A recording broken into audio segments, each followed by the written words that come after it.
Prime time में हम बात करेंगे कि हम इसे ठीक से समझ पा रहे हैं कि नहीं। सुधांशु त्रिवेदी जी हैं प्रवक्ता बीजेपी, संजय निरुपम कांग्रेस, केसी त्यागी जी हैं जेडीयू से, प्रसन्नजीत बोस अभी आ जाएंगे अर्थशास्त्री हैं, धीरेन्द्र कुमार जी हैं सीईओ वैल्यू रिसर्च से। एक बात दर्शकों को ध्यान में रखना चाहिए कि बजट जब पेश होता है तो इतनी बड़ी उसकी पोथी होती है, तो इसको समझने में, इसको विस्तार से समझ बनाने में कई दिन लग जाते हैं। तो जो भी है आज उसको आप पहले स्तर पर ही, प्राथमिक तरह से ही उसको समझिएगा, फर्स्ट एड ट्रीटमेंट जैसा। समावेशक, सर्वदेशक और सर्वस्पर्शी। सुधांशु जी, ये प्रधानमंत्री के 3 शब्द हैं, समावेशक, सर्वदेशक और सर्वस्पर्शी। आप अगर इन 3 शब्दों का एक एक उदाहरण के साथ मतलब बता सकें तो मैं भी, मुझसे जिन लोगों ने लैटिन अंग्रेजी के शब्दों के साथ जाति की है, मैं भी उनसे बदला ले सकूं। समावेशक, सर्वदेशक, सर्वस्पर्शी, एक एक उदाहरण जी। जब समावेश की बात कही जाती है तो हर प्रकार की चीज को हमने एक में समाहित करने का प्रयास किया है। अब जैसे उदाहरण के लिए जितने भी घाटे हैं, हम उसके डिटेल में नहीं जा रहे हैं कि गत वर्ष के घाटों को जो इस वर्ष में किया गया था उनको भी एकोमोडेट किया गया और उस घाटे को सहकर भी मध्य वर्ग को राहत देने का प्रयास किया गया। जब हम सर्वस्पर्शी की बात करते हैं तो गांव के किसान से लेकर उसकी सिंचाई योजनाओं से लेकर हम डिफेंस में प्रोडक्शन बढ़ाने, सेल्फ रिलायंट होने और एफडीआई तक की बात करते हैं। इतना ही नहीं, जब हम आईआईटी और आईआईएम्स की बात करते हैं तो किसी भी प्रकार के राजनीतिक पूर्वाग्रह से परे जाकर सभी राज्यों को कुछ न कुछ देने का प्रयास करते हैं, चाहे वो कांग्रेस शासित राज्य हो, भाजपा शासित राज्य हो या किसी अन्य शासित का राज्य हो।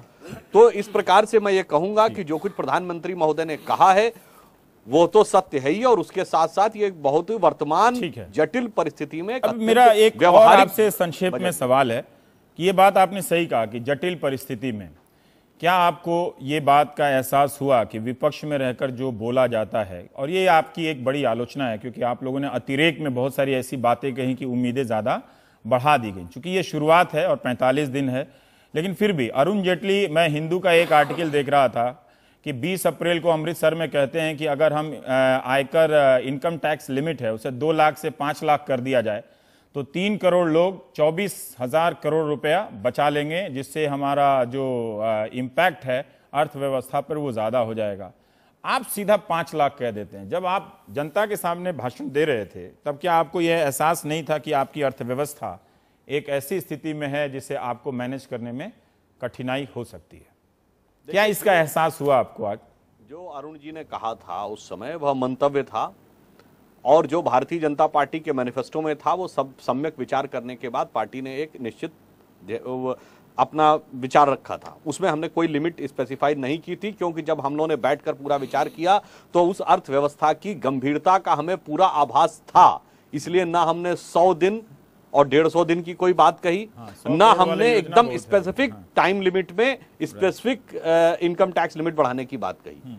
तो इसलिए यदि हम इस ढंग की हवाई बात कह रहे होते तो हम इस ढंग की कोई ना कोई बात शॉर्ट टर्म के लिए कह देते। यह शॉर्ट टर्म का आधारित बजट नहीं था, या लॉन्ग टर्म यानी एक दीर्घकालिक उद्देश्यों को ध्यान में रख के दिया गया। आज आप सरकार पक्ष से हैं, इसलिए पहले ही मैं पूछ लेना चाहता हूं, सबने कहा कि ये मनमोहन सिंह का ही बजट है, बल्कि ये मनमोहन सिंह ने भी खुद कहा कि ये तो हमारा ही वाला बजट है।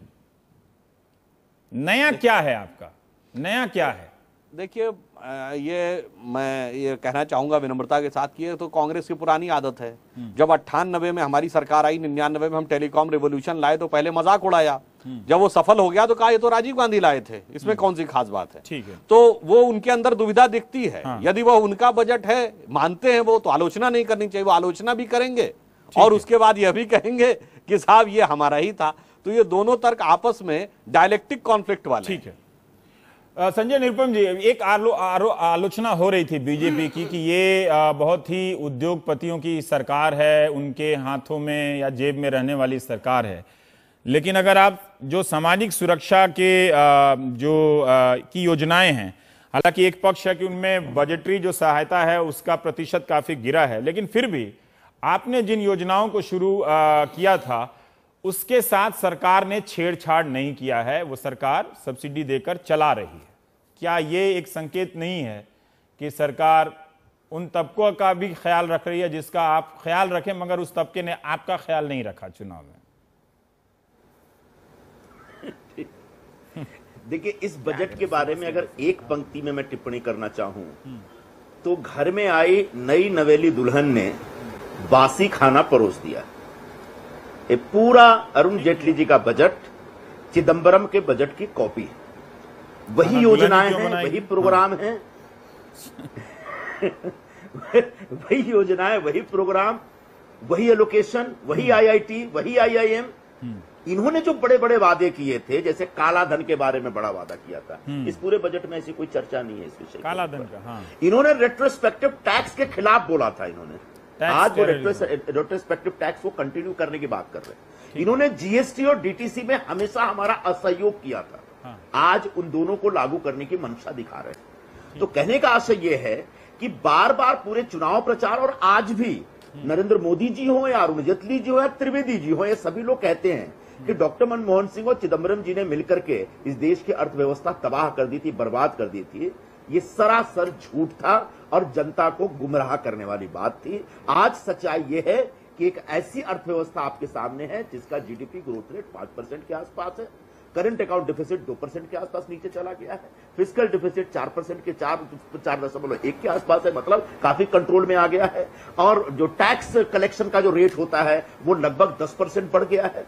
तो ऐसे में जब एक अच्छी अर्थव्यवस्था दी गई है तो आप अपनी गलतियां और नाकामयाबियों को छुपाने के लिए कांग्रेस को दोष देने के बजाय अच्छे ढंग से काम करिए। आपने हमसे कुछ सीखा है, हमसे प्रेरणा ली है, इस पर हमें कोई ऐतराज नहीं है, लेकिन हमें ऐतराज तब होता है जब आप हमारे ही योजनाओं के हिसाब से काम करते हैं और उसके बाद हम ही को कोसते हैं। ये नहीं चलेगा, ये जनता बर्दाश्त नहीं करेगी, हम भी बर्दाश्त नहीं करेंगे। तो एक ऐसा बजट जो पिछले बजट का एक तरह कह सकते हैं कि कंटिन्यूएंस विथ है, उस बजट का हम इसलिए बहुत ज्यादा मतलब मैं एक कह सकता हूं कि उसमें जो उसका जो एक सोशल सेक्टर जो पक्ष है, सोशल सेक्टर पक्ष में बहुत सारे एलोकेशन कम किए गए। उन्होंने, जैसे आपने याद दिलाया अभी अरुण जेटली के बारे में, कि अरुण जेटली जी ने कहा था कि 2 लाख से लेकर सीधे 5 लाख करके देंगे, नहीं कर सकते।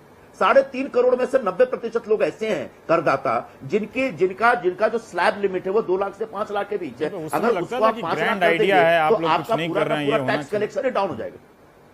ठीक है, ठीक है। क्या त्यागी जी, संक्षेप में अगर आप बता सकें कि मेन क्रिटिक क्या है आपकी? वो दोनों एक धारा के हाँ राही हैं। आपके राज्य में भी, बिहार में भी इसी धारा की अर्थव्यवस्था बह रही है। और मैं थोड़ा सा अलग इसमें कहना चाहता हूँ, वहाँ कोई बिहार में कोई चे गुवेरा या फिदेल कास्त्रो नहीं है, फिर भी तो मैं ये कहना चाहता हूँ कि कल इसको अन्यथा ना लें मेरे मित्र सुधांशु जी। हाँ। जैसे भाजपा में कल अमित शाह जी की ताजपोशी हुई, हाँ। तो राजनीतिक तौर पर वो दीनदयाल और अटल जी के युग की समाप्ति का दिन था। हाँ। उसी तरह से योजना आज लॉन्च हुई है दीनदयाल। उसी तरह से 1991 में मनमोहन सिंह जी ने और नरसिंह राव जी ने रिवर्स गया। रेट्रोस्पेक्टिव टैक्स पे कुछ नहीं हुआ तो आपको मैं रिवर्स नहीं जाने दूंगा। अभी आगे वाले में जो जवाहरलाल जी ने समाजवादी ढांचा इकट्ठा करने का प्रयास किया तो ऐसा मजाक नहीं था। हाँ। उसमें दवाइयों पर संपूर्ण नियंत्रण था, मोनोपोली हाउसेस का, विदेश का। उन्होंने आईडीपीएल बनाया, उन्होंने बांध बनाए जिसकी वजह से पूरा हरियाणा और पंजाब आज सबसे ज्यादा गेहूं पैदा कर रहा है। आलोचना क्या? एक दर्शक अगर किसी त्यागी से जानना चाहता है कि इस बजट की वो क्यों आलोचना कर रहे हैं या क्यों नहीं, मैं तो रूरल इंडिया से आता हूं, मैं इसकी आलोचना इसलिए करना चाहता हूं कि जो नेशनल हाईवे, जब अंग्रेज यहां पर आया था तो उसने गुड्स ट्रेन चलाई थी, उसने यात्री ट्रेन नहीं चलाई थी। आज आपने 38,000 करोड़ रुपए नेशनल हाईवे के लिए दिया है, जो आपके गुड्स कैरियर से लेकर के कुछ लोगों की जिंदगी की रफ्तार बनाने में इस्तेमाल होगा। और सिर्फ 1,000 करोड़ रुपए आपने सिंचाई के लिए दिया है। और आपकी जानकारी के लिए रवीश जी, इस देश के अंदर 35% जमीन जो है वो इरिगेटेड है और 65% जमीन जो है नॉन इरिगेटेड है, सूखा पड़ने वाला है। ये मैं पार्टी की आलोचना का दिन आज में नहीं रखना चाहता।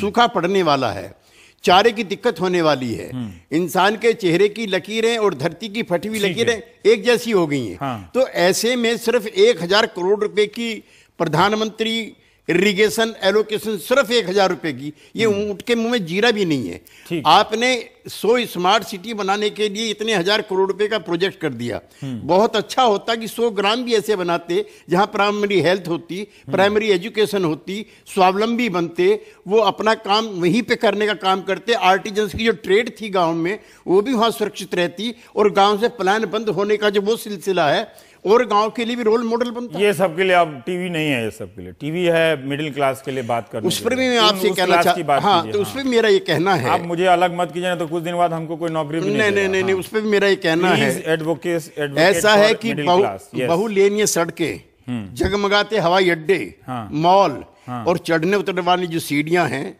ये उन लोगों की हैं जो संगठित हैं, मुखर हैं और जो छापा करते हैं, और ये सरकार उन्हीं की नेगेटिव है। मतलब ठीक है, अच्छा एयरपोर्ट बन जाएगा तो उसमें पैसे आएंगे, लोग आएगा, गतिविधि बढ़ेगी, तो क्यों नहीं, वो क्यों नहीं? मैं उसके खिलाफ नहीं हूं, लेकिन आप ऐसा कर रहे हो जैसे बीमार आदमी के मुंह पे जो है रंग रोगन कर दो, दिखा दो कि ये बढ़िया, उसको आप कह रहे हैं कि इसमें।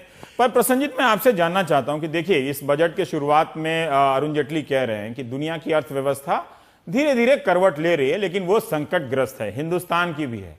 तो एक बुनियादी समस्या है इस अर्थव्यवस्था में, तो जो स्थितियां रही हैं, क्या उसमें एक वित्त मंत्री ने बेहतर प्रदर्शन नहीं किया है कि जहां आपको लगे कि ठीक है, उन्होंने चुनाव में जो भी उम्मीदें दिखाई हो, हर पार्टी चुनाव में ज्यादा उम्मीद दिखाती है, लेकिन जब वो सरकार में आई है तो एक प्रैक्टिकल तरीके से, व्यवहारिक तरीके से अपने कदमों को बढ़ा रही है या पहला स्टेप रख रही है?